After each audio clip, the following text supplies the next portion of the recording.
play it all or nothing. Yeah, need it all in advance. The opposition know we're ready for it. Like a supper we eating, it won't be the last. Grind all the muscle, pull up. Poker right on the grass. We coming in, take over everything, run it up. Nothing holding me back. 3 in the wood, rushing.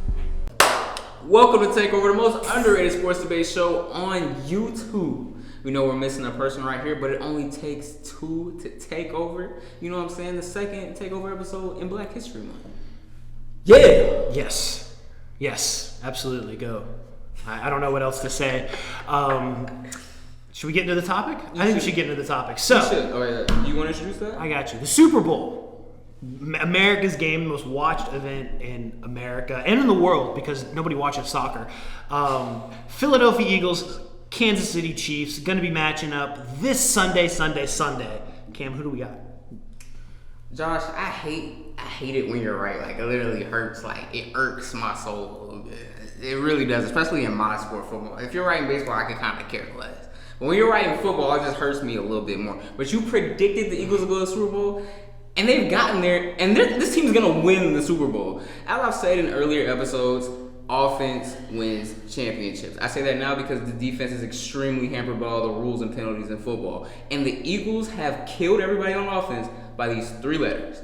RPO. No one has been able to stop that from the Eagles at all. And they do that by attacking the other team's best player, their best defensive end. So I go back to week 6 versus the Dallas Cowboys when they literally RPO'd Micah Parsons to death. They make your best player continue to choose whether he has to contain or drive forward, and whatever he picks, he loses.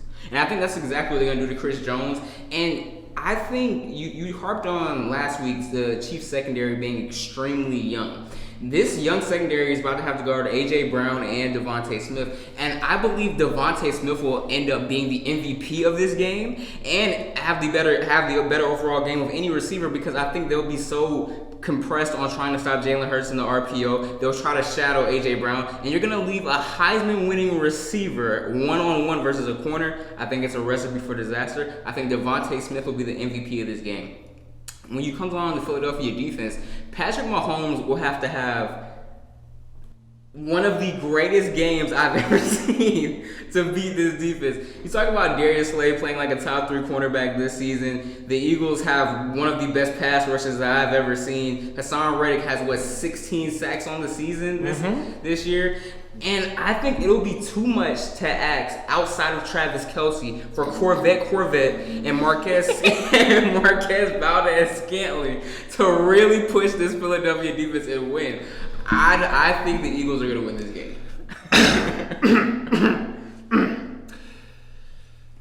Josh Stradamus is never wrong. And we're going to ignore the fact that I picked the Colts. As far as I'm concerned, I sacrificed being really wrong to be really, really right.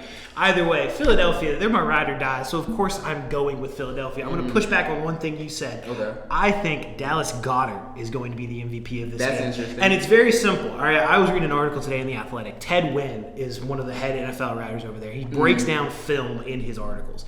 And he pointed out how a lot of times the Chiefs will bracket the top 2 receivers, especially in certain looks. Right. So they'll have the 2 safeties deep and bracketing over to the other 2 guys. So I think they're going to do everything they can to make sure they stop AJ and Devonta in the RPO.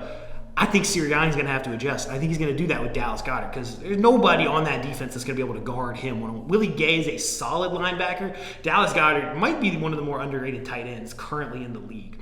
So that's my pick for what's going to be the difference on offense. I think Jalen Hurts is just him. Right now. He's played in games like this before. I mean, it's not like the moment's going to scare him. And the best part about Jalen is he's really good even when he's not that good. And on the defensive side, I know you say offense wins championships, but man, if you could find a way to make a defense like this with Philadelphia, I don't see how the Chiefs beat them because they can rush the passer, they can stop the run.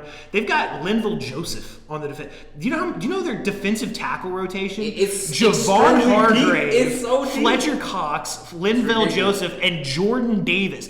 pretty ridiculous. Oh my, and that's not even talking about the edge rushers. This defense is stacked top to bottom. You mentioned Darius Slay. You didn't even mention James Bradbury, who they picked up for peanuts. There's so much freaking talent on this team. The only weakness is like the linebackers, but I don't think the Chiefs are equipped to take them down because they don't have the best run game. And Travis Kelce, I think he's just going to get shut down. I don't believe Travis Kelce will get shut down. I think if the Chiefs do have a chance, it's because they make Jalen Hurts elite thrower all the time. I think when you put Jalen Hurts in situations where he can't do the check down, which I think they'll have to give him that because I believe they'll be so compensated with the RPO. But if they're able to get to Jalen Hurts somehow and make him this thrower, kind of like Georgia did in that national championship where he got benched, then this game gets a little interesting. Hey, that's a different Jalen Hurts. That's a different Jalen Hurts, my boy. That's very true. And the fact matters, it's easier said than done to stop this run game because they've got two Hall of Famers on the line, and Lane Johnson and Travis Kelce, not to mention Jordan Mailata, and just talent all over the place. I mean, this game could very easily end up 17-7 because the Eagles just control the ball for like 40 minutes because their run game is just that freaking good. Whose legacy does this game impact more into you? Is it more of Jalen Hurts, the redemption story, or is it more of Patrick Mahomes? It's not a redemption story because, I mean... It is a redemption story. Is it, though? Because it's more of just an improvement story. No, it's a redemption story. If you want to call it a redemption story, you can. It's going to impact Jalen Hurts more because if Patrick Mahomes loses this Super Bowl, it's going to be one... I think we'll look back and go, well, yeah, he lost to the most well-rounded... like top to bottom talented team in the NFL. Like at that point, what's the issue? And it's going to be, well, the fact that he was even there again for like the third time in his young career and he just lost his number one wide receiver. I mean, I don't think that necessarily hurts his legacy too much. But I feel like it harps on the question, will you keep making it? Because all these Super Bowls aren't guaranteed. You just don't go back. But he's made how many quarterbacks came in their career have made 3 Super Bowls? Especially within the first 5 to 6 years of their career. Exactly. Patrick Mahomes is, as far as I'm concerned, Patrick Mahomes' legacy is set in that he's the best quarterback in the league right now. Yeah, I wouldn't say his legacy is set. Especially in the NFL, the NFL stands for one thing, not for long. Yeah. And Patrick Mahomes is still there. Right, he's there. There have been dynasties that have risen and fallen in the time that they have been on top. But wouldn't you question that greatness just a little bit if he loses to Joe Burrow the year before? What did he lose? He lost to Tom Brady the year before. And if he loses to Jalen Hurts, I mean, it's kind of... No, I don't question. He's lost 3 times. That's what I'm saying. But so we're going to question... The AFC... Hold on, I got you. The AFC isn't getting any worse. Joe Burrow, I doubt is getting any worse. Josh Allen isn't getting any worse. If Lamar Jackson stays in the AFC, there's problems. Sean Payton just went to Denver. I'm pretty sure that'll turn around next year. This is not forever. I feel like he has to win this one, though. We've been trying to knock the Chiefs off their pedestal for the past 2-3 years. True, too. The Bills have been the next team up for the last 2 seasons. They don't get it done. And they're not here. I don't... It causes questions, maybe, but like same the way we question Peyton Manning. Okay. We still call Peyton a top 5 quarterback of all time, but he's only got the 1 ring or 2 rings because of the Denver one.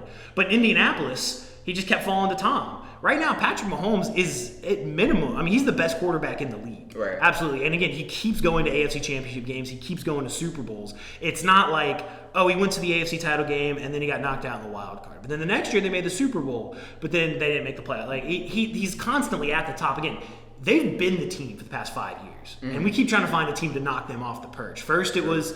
It was gonna be Baltimore, and then it was gonna be Buffalo, and then it was gonna be Cincy, and then Denver maybe, and the Raiders look really good, and they come and go, but Andy Reid and Patrick Mahomes are just still there. So you got the Eagles winning. What's the score prediction? Tell the folks the score. Since you just know it all, Josh. What's the score? What's the score? I'm gonna go with 27-20. That's my late game. Pick. Late game. I think so. Because listen, I'm not gonna sit here and tell you the Eagles are gonna dominate. I hate predicted dominations because they're just so hard to do. Because the Chiefs are talented, for sure. But I just think the Eagles pull it out. If I were to change it, it would be even lower. I don't think this will be a huge scoring game. I don't think it will either. That's why I'm going with 26-23, and the Eagles stop the Chiefs in overtime. That would be beautiful. I would love that. And win off a field goal. That would be nice. Okay, I have a question for you. Okay, is there a scenario where the Chiefs do win this game? I think so. Like I said, if they can make Jalen Hurts uncomfortable, which is stuffing the run game and continually making him throw, this could get interesting because if it's quarterback versus quarterback. We all know Patrick Mahomes is the better quarterback. We've all seen him make plays. Matter of fact, he beat Cincinnati on one ankle. And that defense was it was not as good as the Eagles, but they still had Trey Hendrickson. They still had people rushing him, still getting to him. So it is possible for this to happen. I just don't think it's likely. Okay, yeah, I'm with you. I think an underrated part actually might be getting the run game going for the Chiefs because Clyde Edwards-Helaire just got I don't know how good he'll be. But he's not the best running back on the team. Isaiah Pacheco is the best running back on the team. And the Eagles have been gashed on the ground before, even with the defensive tackle rotation I was talking about. They've been hit before, so it's possible. And the Chiefs do have an advantage over some of their previous teams. Their offensive line this year is very sturdy. Yeah, so they paid a lot for it. It better be. That's fair. if the Chiefs can do the Eagles and control the ball and control on the ground, because Patrick Mahomes has shown the ability to change and take checkdowns. He's absolutely with Tyreek Hill going. You kind of have. He's better about it this year for sure, and he's also got a bunch of wide receivers that are thriving at that. But even then, just controlling the ball with the run game. I think that's it's easier said than done because that's what I said. This defense is great. It's hard to do anything. But if they can find a way to do that, I think they've got a really good shot. But it's a big if. We both got the Eagles winning. Fly. Eagles fly. Philly is going to be a matter of wasteland. fact, I'll know they'll win for sure if they come out of dreams and nightmares. They're not gonna come out of dreams and nightmares and lose. They're just not gonna do it. It'll be something Meek Mill. They're not gonna come out. They're not coming out of dreams and nightmares. So what does Kansas City come out to? I don't know. Maybe they come out to I Wanna Rock. Maybe just Philly on Philly crime. It'll be something. It'll be riots in the streets on Monday. Some country. Philly cheesesteaks half off on Monday. I think the Eagles have to win. That's gonna wrap up our episode. Josh, you got anything to say? Baseball season. Ahoo! We're going to be talking about the two-time champion Atlanta Braves. Ronald Acuna is about to have an MVP season, and you heard it here first. Josh Stradamus is never wrong, except about basketball. I don't know. Baseball, you're 50-50 sometimes. You're 50-50 on baseball. Baseball is a beautiful game because it is so hard to predict. But that's going to wrap up our episode. Takeover out. Yeah, we play it all in night. Yeah, need it all in advance. The opposition know we're ready for it. Like a supper we eating, it won't be the last. Grind all the muscle, pull up. Park right on the grass. We coming in, take over everything, run it up. Nothing holding me back. 3 in the wood, rushing. I don't like Dutch, don't even matter, you know I'm a facing. When I roll a paper, I like to go double. Run up a check, flip a W, make it an M. I need